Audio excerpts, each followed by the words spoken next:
El Ministerio de la Enseñanza y la Evangelización, Jesús Soberano Señor, presenta Palabra de Iluminación con el Maestro de las Sagradas Escrituras, Dr.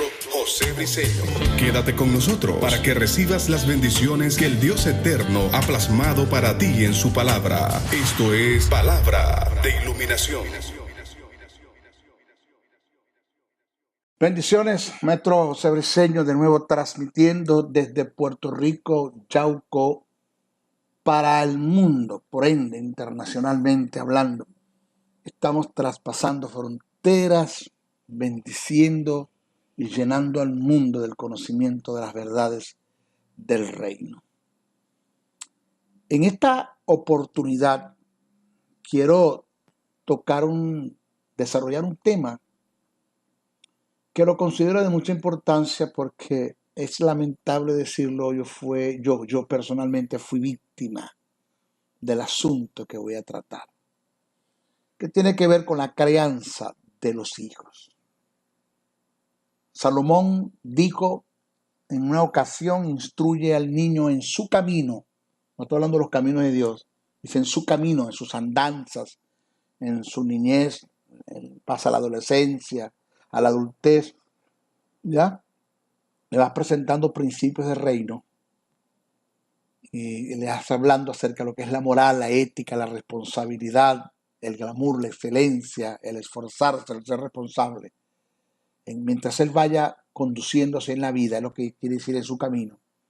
Y aun cuando fuere viejo, no se apartará de él, de la intrusión, de ese camino que le presentaste. Eso está en Proverbios 22:6. Alguien dijo: instruye y corrige al niño del presente y no tendrás que castigar al delincuente del futuro. Por otra parte, el rey David en el Salmo 127, verso 3, dejó plasmado una verdad que para muchos padres no lo consideraron una verdad. En el caso de los míos es lamentable, pero es una verdad. No lo consideraron así. Si lo hubiesen considerado, no hubiesen actuado de esa forma. Y yo hubiese sido víctima del abandono de ambos, que después más adelante voy a hablar un poquitito de eso. El salmista dice: he aquí, herencia de Jehová son los hijos, y cosa de estima el fruto del vientre. Hay un eslogan que vino a mí, el cual cuando lo leí y lo leí, lloré.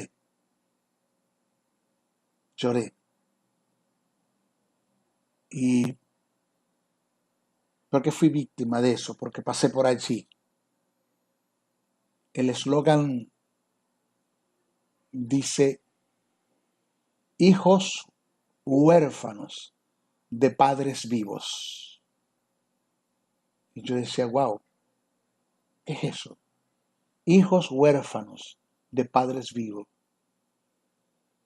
Y sinceramente, el recuerdo de cómo aún teniendo un padre y una madre, viví como los huérfanos, porque nunca estuvieron a mi lado, ni en mi niñez, ni en mi adolescencia. Hoy lo entiendo y doy gracias a Dios al Eterno, a ese Padre celestial, el cual sí sabe ser Padre, que sin darme cuenta en mi niñez y en mi adolescencia, Él estuvo a cuidado de mí, porque estaba apartado para un propósito eterno. Porque no te había engendrado tu padre, ni te había concebido tu madre cuando yo te escogí para ser maestro de las naciones. Hoy entiendo que Dios cuidó de mí en mi niñez como cuidó de Jesús, cuando Herodes atentó en contra de la muerte del Nazareno. Hoy entiendo que Dios me guardó como guardó la vida de Moisés, cuando el faraón de Egipto atentó en contra de la muerte del gran libertador, el cual Dios levantaría después como el gran libertador. Hoy entiendo que Dios guardó mi vida también, para un propósito eterno. Por eso quiero desarrollar este tema. No sé cuántas horas se va a llevar, pero quiero que lo vayas escuchando. En una hilación de pensamientos, escuché el 1, el 2 y así sucesivamente los que vayan saliendo. No abandones ninguno de ellos y pido por favor compártelos, que esto hace mucha falta, una necesidad muy grande. Instruir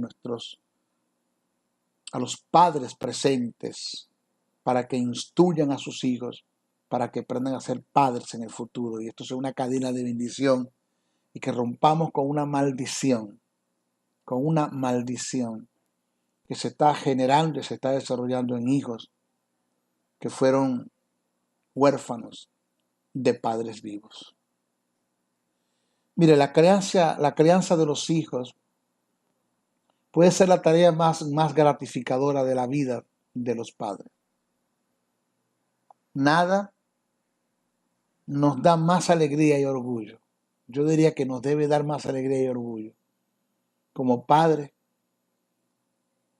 que ver un niño feliz, productivo y cariñoso, y más cuando se trata de nuestros hijos.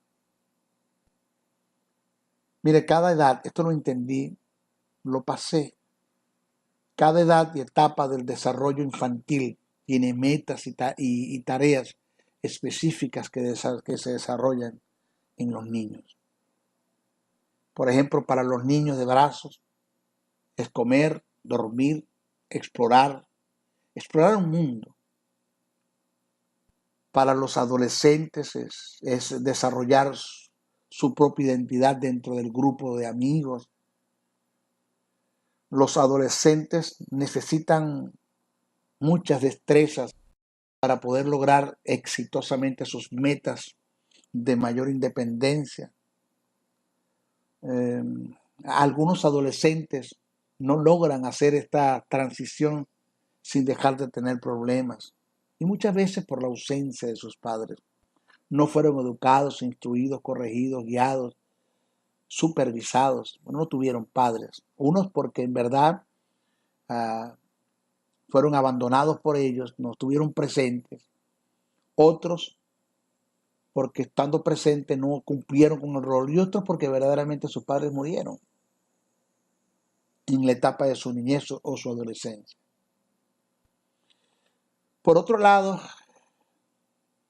el paso hacia la independencia, esa etapa en los adolescentes puede causar tristeza y estrés a sus padres debido a la poca dedicación que como padres le presentaron en el desarrollo de su niñez. O sea, tanta preocupación, tanto estrés, me roba el sueño por el comportamiento tan negativo de mi hijo porque no lo instruí en su niñez. Por eso es bueno el comenzar temprano. Es la mejor forma de prepararse para la adolescencia de los niños.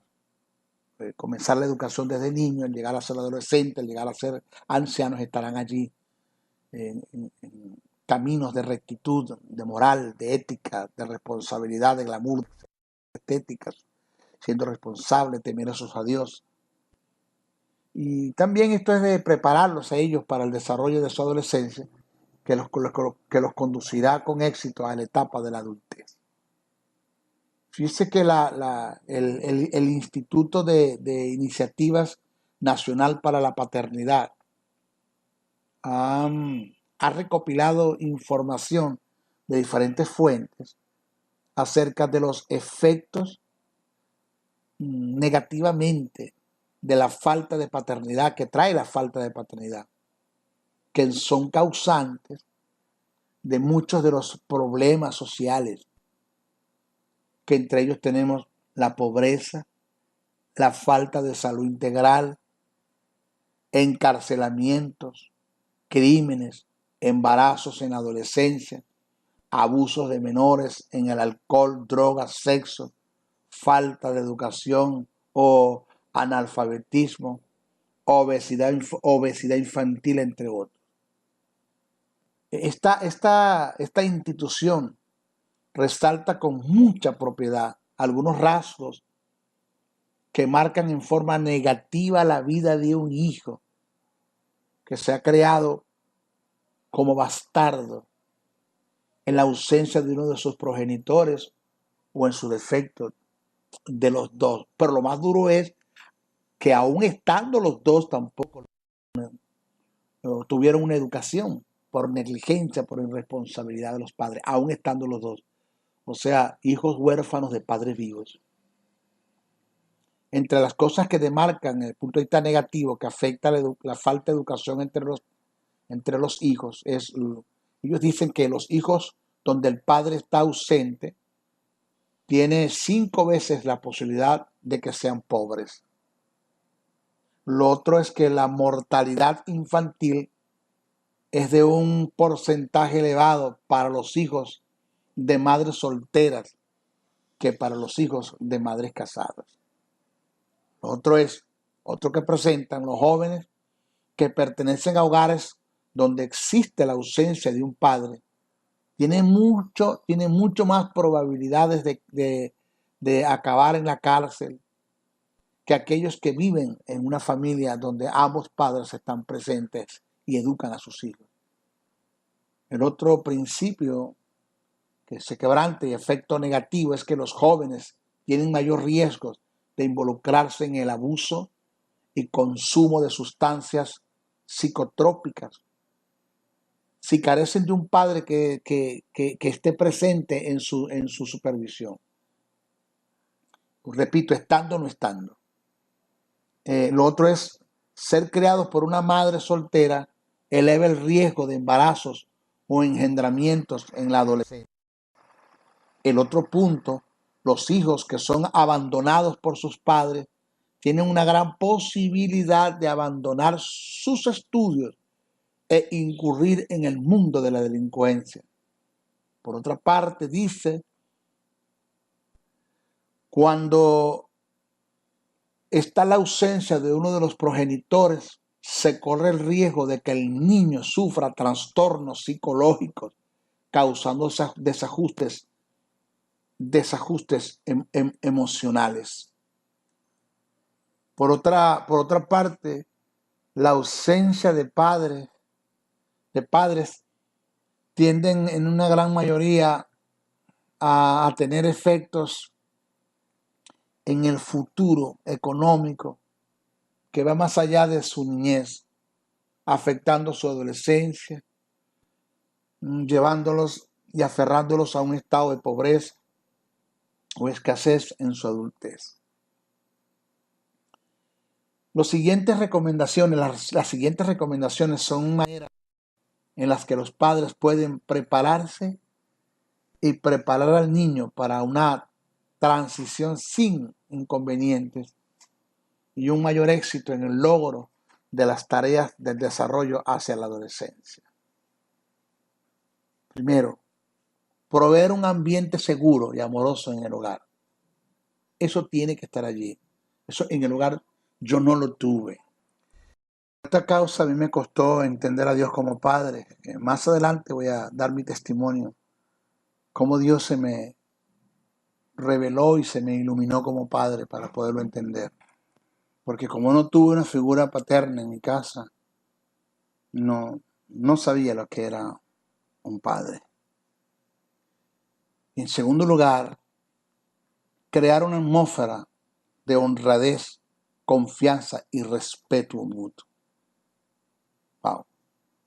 Tercer lugar, permitirles al adolescente la independencia apropiada para su edad. Cuarto lugar, desarrollar una relación de ética con el niño que le permita confiar en la confidencia hacia sus padres cuando tengas preocupaciones y problemas. Esto es muy serio. Si para tus hijos tú eres un ogro, el dictador, el déspota, el violento,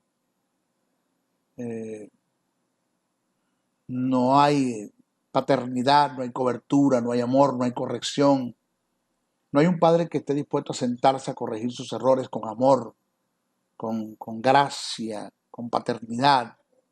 como Dios lo hace, le es más fácil a los hijos ocultar el error y sumergirse en ellos que contárselos a papi para que me corrijan, porque en vez de haber una corrección, va a haber un castigo, va a haber un desprecio, van a haber gritos, van a haber reproches. Entonces, mejor me sumerjo en esto. Eso no es lo que enseñan las Escrituras. Lo quinto, enseñar la responsabilidad básica para con sus objetos personales y para con los que le rodean.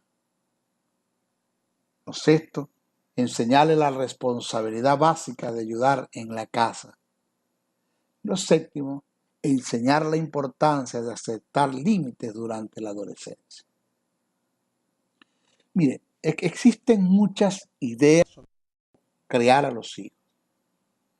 Algunos padres adoptan las ideas de sus propios padres, esas ideas que sus padres usaron, independientemente es un patrón de conducta, ¿ya? Otros buscan consejos de sus amigos, algunos leen libros sobre cómo ser buenos padres, otros toman clases ofrecidas en la comunidad, pero nadie tiene todas las respuestas. Nadie tiene toda la respuesta acertada de cómo se debe hacer este trabajo. Sin embargo, sigo en las Sagradas Escrituras hay de todo. La teología, el principio bíblico, y la psicología, comportamiento y conducta, y la sociología, que es el desarrollo de la sociedad, nos da indicios cuál es la forma y prácticas eficaces que tienen más probabilidades de llevar y tener resultados buenos y favorables en la crianza de nuestros hijos. Entonces, la idea sobre cómo crear a los hijos se puede agrupar en principios que parten de ellos están revelados en las Sagradas Escrituras.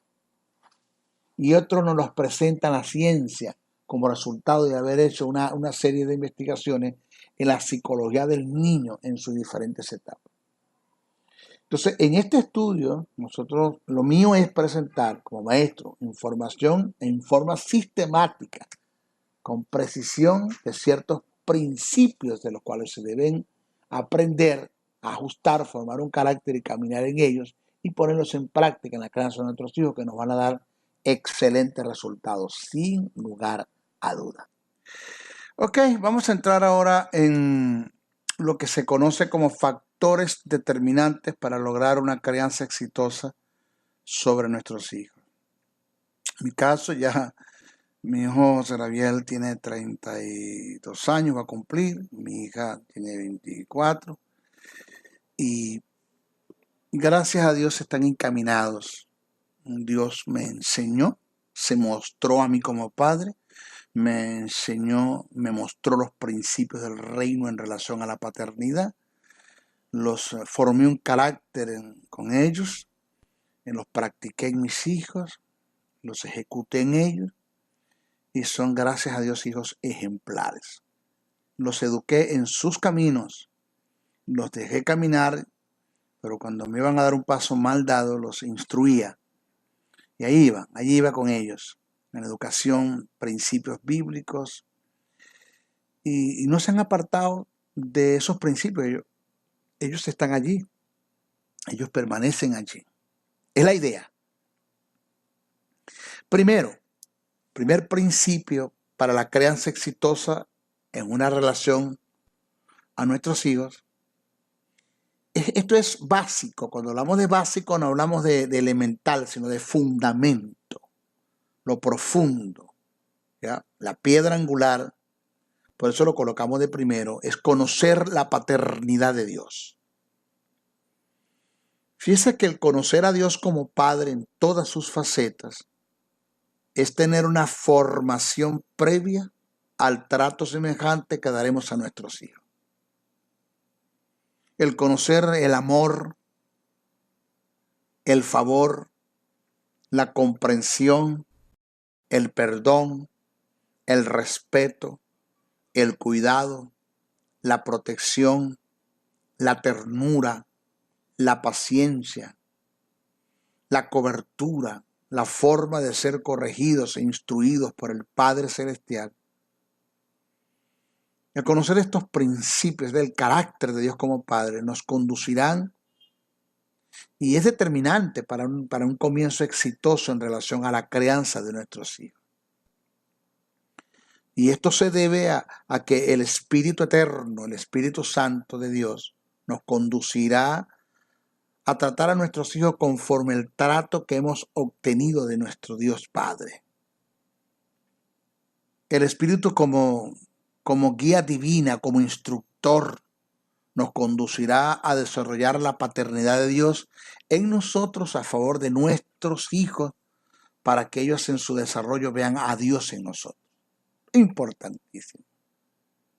Por tanto, oiga esto que voy a presentar, que el hacer esto es no conocer a Dios. El hacer esto es no conocer la paternidad de Dios. Y mire, el que lo haga un impío, un hijo del diablo, eso es entendido, no aceptado, es entendido. Lo hace un hijo del diablo, no tiene formación, no tiene carácter, no conoce a Dios, no tiene justicia, no tiene vida, no tiene el Espíritu, no conoce las Escrituras, AB.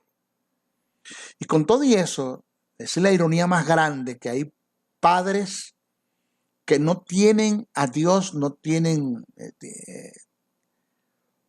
cuando digo que no tienen a Dios es porque no tienen la vida eterna, no tienen la justicia, no son hijos de Dios, no están metidos dentro de la iglesia evangélica y para usted de contar. Y tienen mejor comportamiento cívico, moral, son aún más responsables, mayor ética, mayor glamour, mayor excelencia, mayor ternura, mayor amor, que aún los mismos padres que tienen justicia, tienen vida, son hijos de Dios, son evangélicos y están dentro de la iglesia cristiana. Padres que no están dentro de una iglesia, pero que tuvieron un patrón de conducta, aprendieron de sus padres a ser responsables, a tener moral, ética, responsabilidad, glamour, excelencia, estética, porque así fueron creados, así fueron conllevados. Pero esto es irónico, de padres cristianos, vuelvo a repetir, con justicia, con vida, con el Espíritu, están dentro de una iglesia, aplauden, diezman, ofrendan. Y esto que voy a presentar ahora se ha dado en hogares cristianos. Mire, primero, el abandonar a un hijo es no entender que por ninguna circunstancia Dios nos abandonaría a nosotros. El único hijo que él abandonó fue a su unigénito, y esto fue por causa de nuestra regeneración.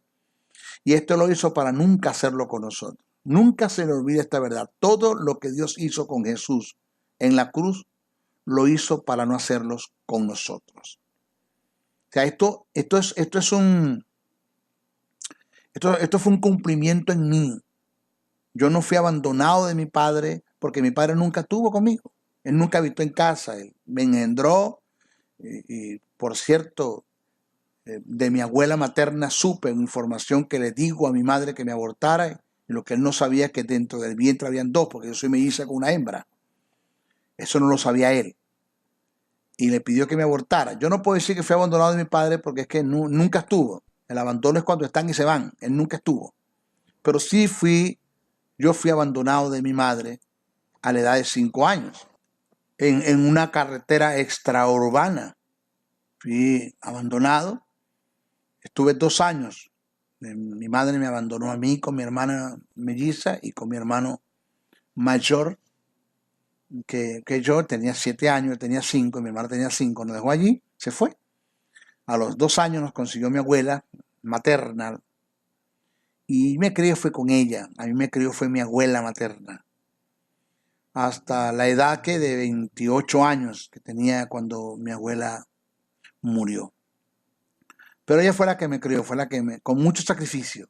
Tendría yo que contarte toda la vida los padecimientos, las pobrezas, el hambre, la desnudez que vivimos con esa anciana, hasta el punto que tuve que quitarle 5 veces a un niño de 7 añitos o de 8 añitos, correr atrás de ella para quitarle una cuerda para que no se quitara la vida, guindándose de un árbol, ahorcándose porque no tenía cómo mantener a nosotros. Eso no fue algo fácil para mí. Por eso levanto este seminario para luchar en contra de esa maldición, ese flagelo de que un padre tan fácilmente abandone a sus hijos. No hay razones para hacerlo. ¿Ya? Entonces, el abandonar a un hijo es no entender que por ninguna circunstancia Dios nos abandonaría a nosotros. El único hijo que él abandonó fue a su hijo en la cruz del Calvario, el unigénito, Jesús, para no hacerlo con nosotros. 2. El maltratar a un hijo es no entender que por ninguna circunstancia Dios como padre nos causaría daños a nosotros como sus hijos. Esto lo viví. No tuvo padre en mi casa, pero hubo un hombre que fungió como padrastro en mi casa y hubo mucha violencia doméstica. ¿Qué me tiró a la calle a mí? La violencia doméstica. Cuando llegaban los fines de semana y el grito, el algarabío, las groserías, las maldicencias y los peroles y los potes y él era un militar con un revólver en la mano haciendo tiros en la casa, una violencia, yo metido por ahí debajo de una mesa, asustado y intimidado, y eso me llevaba a mí. Sabía que los fines de semana yo no debía estar en casa y salía, me iba el viernes y regresaba el lunes porque ya las cosas habían pasado. Eso yo lo viví, ¿ya? Entonces, no quiero, yo aborrezco la violencia doméstica, detesto eso, que un padre sabe que es difícil y duro cuando un padre ve que cuando un niño o un hijo ve que su padre golpea a su propia madre. Es el peor enemigo que se está levantando en tu casa cuando tus hijos ven que tú golpeas a su propia madre, porque ellos tienen más tiempo con ella, 9 meses más con ella que con nosotros, porque si mi hijo tiene, por decir algo, 32 años, conmigo, con su madre tiene 32 años y 9 meses. Y ellos van a alar más para ella que para mí. Por eso se ha visto el crímenes entre la familia donde el hijo mató a su padre al ver la violencia con que él maltrataba a su madre. Entonces, eso es diabólico, es sucio, eso no se hace, eso ni se nombra. Entonces, el maltratar a un hijo es no entender que por ninguna circunstancia Dios como padre nos causaría daños a nosotros como sus hijos. Eso digo en una verdad, refiriéndose al trato que deberíamos dar a nuestros hijos en semejanza al que recibimos de Dios, marcó un precedente. Eso está en Mateo 7, de verso 9 al 11. Dice, ¿qué hombre hay de vosotros que si su hijo le pide pan, le dará una piedra? Y si le pide un pescado, le dará una serpiente. Pues si vosotros siendo malos sabéis dar buenas, malos, la palabra malo significa pecaminosos, no regenerados, porque está hablando con sus discípulos, él no había muerto en la cruz del Calvario todavía. Si ustedes teniendo la naturaleza satánica, la muerte y el pecado en ustedes, sabéis dar buenas dádivas a vuestros hijos, cuánto más vuestro Padre que está en los cielos dará buenas cosas a los que se lo pidan. Esta es la forma como nosotros como padres debemos tratar a nuestros hijos. Entonces, no se le olvide, lo primero y lo principal para la crianza en relación a nuestros hijos es conocer la paternidad de nuestro Dios. ¿Cuánto Dios está dispuesto a hacer por nosotros, por el amor que siente por nosotros? Segundo principio, para darle una buena crianza a nuestros hijos, aquí vamos a atacar muchísimo la religión. Muchísimo. El daño que le hizo la maldita religión que se metió dentro de nuestras iglesias, producto de darle una mala interpretación a las escrituras, y que eso se llevó como tradición en todas las congregaciones, porque así lo dice la Biblia. Resulta que la Biblia nunca dice eso. Esa fue la interpretación que le dio Juan de los Palotes o Petra a las escrituras, y eso es eisegesis, una propia interpretación, pero eso tomó fuerzas como una verdad doctrinal en nuestras congregaciones, porque no teníamos el ministerio de maestro que se sentara a analizar hasta dónde es una verdad lo que nos están enseñando. De modo que eso trajo una tragedia muy grande en muchas familias y hogares por causa de quebrantar principios. No se le dio una buena crianza a nuestros hijos. Este es un principio, el segundo que voy a decir, que va a golpear mucho la religión y que, escucha, todavía hay gente sumergida en esto, creyendo esto, y eso es lo que voy a presentar ahora. La base fundamental, lo segundo, la base fundamental para darle una buena crianza a nuestros hijos está en la buena planificación que se tenga para obtenerlos. ¿Sí? Para ello debemos conocer qué es la planificación familiar. Primero, primer principio es conocer la paternidad de Dios. Y el segundo principio es tener una planificación.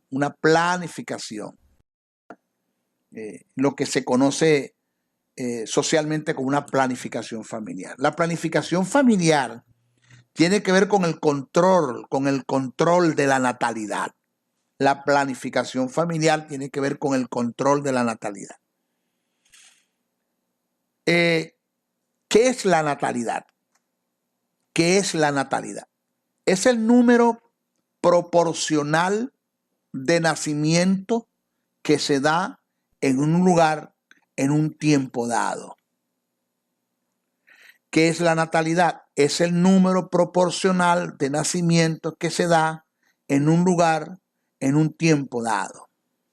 La planificación familiar es el control que obtienen los cónyuges de los nacimientos de sus hijos basados en cuánto podemos crear, entendiendo que la crianza tiene que ver con la alimentación, el vestir, con la educación y con la higiene. Oído. Hermano, yo voy a tener los hijos que Dios me mande. Mire, déjeme decirle que el único hijo que Dios envió al mundo fue Jesucristo. Los demás los busco yo. Eso los hago yo. Los engendro yo y los concibe mi esposo y los pare mi esposa. O sea, yo soy responsable hasta dónde entender y comprender y sentarme a analizar cuántos hijos yo puedo crear, bien creados, bien formados.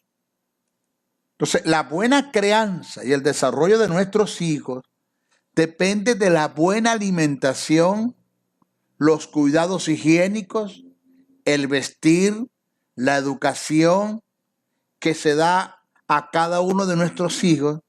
Y esto es posible cuando se tiene control de la natalidad. O sea, la planificación familiar favorece la buena salud de la madre, la calidad de vida familiar y la estabilidad del hogar, lo que redundará en un bienestar general, siendo los mayores beneficiados los propios hijos. He visto cómo los cónyuges en forma irresponsable se ponen a engendrar, concebir y parir hijos sin medidas ni planificación, tomando el vulgar eslogan, como ya lo dije, apropiándose de una creencia muy vaga que en parte es común en algunos sectores del cristianismo cuando dicen: yo tengo los hijos que Dios me mande. Y déjeme decirle que el único hijo que Dios mandó fue Jesucristo, los demás los busca usted. Entonces, toda pareja es responsable de los hijos que se tengan. Antes de procrear hijos, deberías haber estudiado y decidido cuántos hijos pueden mantener y educar dignamente. Entonces, la correcta planificación familiar también incluye la adquisición de los conocimientos mínimos sobre métodos anticonceptivos, que esto es pecado para muchos cristianos, para muchas organizaciones. Usted no puede cuidarse, usted no puede tomar pastillas, usted no puede usar ningún preservativo, porque eso es pecado, eso es el diablo. Tengan todos los hijos que tengan y usted sabe que en el camino se enderezan las cargas y Dios verá cómo hacen para mantenernos a todos. No, eso es una forma irresponsable de pensar. Toda pareja es responsable de los hijos que se tengan antes de procrear hijos. Debería haber estudiado, vamos a sentarnos, vamos a ver, analizar y tomar decisiones cuántos hijos nosotros podemos tener, a cuántos podemos educar dignamente. Entonces, la correcta planificación familiar también incluye la adquisición de los conocimientos mínimos sobre métodos anticonceptivos. Esto es del diablo. ¿Dónde dice la palabra eso? Fíjese, ¿qué es la anticoncepción? La anticoncepción consiste en la utilización de diversos procedimientos orientados a impedir la concepción, oído esto, la concepción de modo temporal o reversible. Ok, maestro, ¿qué es entonces la concepción? No la anticoncepción, sino la concepción. Conocida también, está la concepción, es conocida también como impregnación o fecundación. Es la fusión de dos células sexuales o lo que llamamos gametos, tanto masculino como femenino, que viene siendo el espermatozoide, en el caso por ende del masculino, y el óvulo, en el caso por ende del femenino, en el curso de la reproducción sexual. Ahora, la anticoncepción es evitar que estos dos gametos se unan. Es evitar que estos dos gametos se unan en tanto el espermatozoide y el óvulo. La anticoncepción no tiene nada que ver con un procedimiento que se da para evitar un nacimiento después que la espermatozoide y el óvulo ya se han unido, porque ya eso sería pecado, ya hay vida, ahí ya hay vida.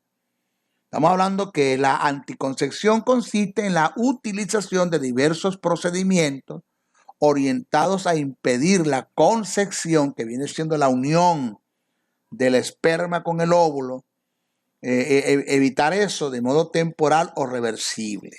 ¿Ya? O sea, eso no es pecado. Pecado sería el evitar un nacimiento cuando ya se une la espermatozoide y el óvulo y hay una concepción, ya hay vida, el tratar de sacar eso del útero o del vientre, y eso se llama aborto, y eso sí es pecado delante de Dios. ¿Ya? Pero no es pecado la anticoncepción, en ninguna parte de la Biblia dice que eso es pecado. Ahora, maestro, yo quiero que usted me responda a algo. ¿Es pecado usar métodos anticonceptivos? De ninguna manera. Los anticonceptivos no matan el embarazo, o sea, no matan la concepción, evitan que éste se produzca, evitan que haya una concepción, que es la unión de los dos gametos, masculino y femenino. En otras palabras, los anticonceptivos no matan lo fecundado, evitan la fecundación. Mire esta verdad. El método anticonceptivo o método contraceptivo es aquel que impide o reduce significativamente las posibilidades de una fecundación o un embarazo en las relaciones sexuales. O sea que los métodos anticonceptivos contribuyen decisivamente en la toma de decisiones en ambos cónyuges sobre el control de la natalidad o número de hijos que se deben engendrar o tener para tener una buena crianza de ellos. Maestro, entre los métodos anticonceptivos tenemos el aborto. No, porque ya hubo una concepción. El aborto como medio para el control de la natalidad, eso es pecado delante de Dios, que está siendo aprobado en muchas naciones, países, estados, pueblos, y para ustedes contar. Eso es diabólico, eso es satánico. El aborto como medio para el control de la natalidad es condenado por Dios. Las escrituras dicen que él aborrece las manos derramadoras de sangre, dice el texto. Eso está en Proverbios el capítulo 6, verso 17. Dice, 6 cosas aborrece Jehová y aún 7 abomina su alma, las manos derramadoras de sangre inocente, dice el texto. Eso es pecado. El aborto no es un método anticonceptivo. El aborto es un método que se utiliza para evitar el nacimiento o para matar lo fecundado. lo que ya está fecundado, que es la unión de los dos gametos, del esperma y el óvulo, ya hubo una fecundación, ya ahí hay vida. El tratar de evitar ese nacimiento con el aborto, eso se llama crimen. Eso es pecado y eso es condenado por Dios. Dios no está de acuerdo. Las escrituras aborrecen eso totalmente. Entonces, el aborto en la sociedad y en los principios de Dios es considerado un crimen. ¿Qué es el aborto? Es la interrupción dolosa del proceso fisiológico del embarazo, causando la muerte del producto de la concepción o feto dentro o fuera del claustro materno. Eso es el aborto. La expresión aborto indica la privación de vida intrauterina, ya que el feto no es todavía una persona humana, pero tampoco es un objeto. Se entiende el aborto como un delito cometido de manera internacional que provoca la interrupción y el desarrollo de lo fecundado, causando la muerte del embrión o feto en el claustro de la madre, logrando su expulsión. Ahora, para que se considere un delito la ejecución de un aborto, se requiere que la mujer en su embarazo, el embrión o feto esté vivo y en buena formación. Mire, nuestro Código Penal considera el aborto terapéutico como único caso no punible y contempla asimismo su ordenamiento por causa de dos condiciones, las cuales son: si estas dos condiciones están presentes, entonces ya el aborto no se considera un delito, porque el Código Penal reza que eso debe ser así. Lo primero sería causas eugenésicas. ¿Qué es esto, maestro? ¿Qué son causas eugenésicas? Cuando existe la posibilidad de que el niño nazca con graves taras físicas o psíquicas. Esa es una posibilidad donde se puede practicar el aborto, las causas eugenésicas, que no se considera un delito. La segunda es la deformación del feto, donde no exista la posibilidad de su debida formación por los medios quirúrgicos. También se puede acudir al aborto, el cual no se considera un delito. Si se practica la extracción del feto o el embrión que esté vivo y en buenas condiciones, eso se considera un aborto y a su vez es un delito. Aborto como delito. ¿Ya? En conclusión al tópico, en cuanto a la planificación familiar, se debe descartar el aborto como medio para alcanzar este fin, pero no debemos descuidar la planificación como factor determinante para la buena crianza de nuestros hijos. Oído, la planificación familiar no es pecado. No se abandone usted a la religión, que usted va a tener los hijos que Dios le mande, porque Dios no más que mandó uno solo, que fue Jesucristo. No le crea a nadie en eso de que los métodos anticonceptivos es pecado, porque el método anticonceptivo evita la fecundación, nos mata a los fecundados. Todavía no hay vida, legalmente no hay vida. En la unión de los dos gametos, hasta que no se dé, no hay vida. Entonces, no se ponga a usted a estar, mujer, escúcheme, estar pariendo y pariendo y pariendo como los roedores, porque Dios no va a responder por el trágico futuro que sus hijos puedan tener. ¿Ok? Bueno, terminamos nuestra primera hora de clase en relación a la crianza de nuestros hijos bajo el eslogan hijos huérfanos de padres vivos. Se despide maestro José Briceño. Bendiciones, bendiciones, bendiciones. El Ministerio de la Enseñanza y la Evangelización, Jesús Soberano Señor, presentó Palabra de Iluminación. Te invitamos a un nuevo espacio de corte similar por nuestros diferentes medios de comunicación. Contáctanos en los Estados Unidos al WhatsApp +01 786 604 3352 y a los correos jocn77briceno@gmail.com y a maestrojosebriceno.blogspot.com. Bendiciones.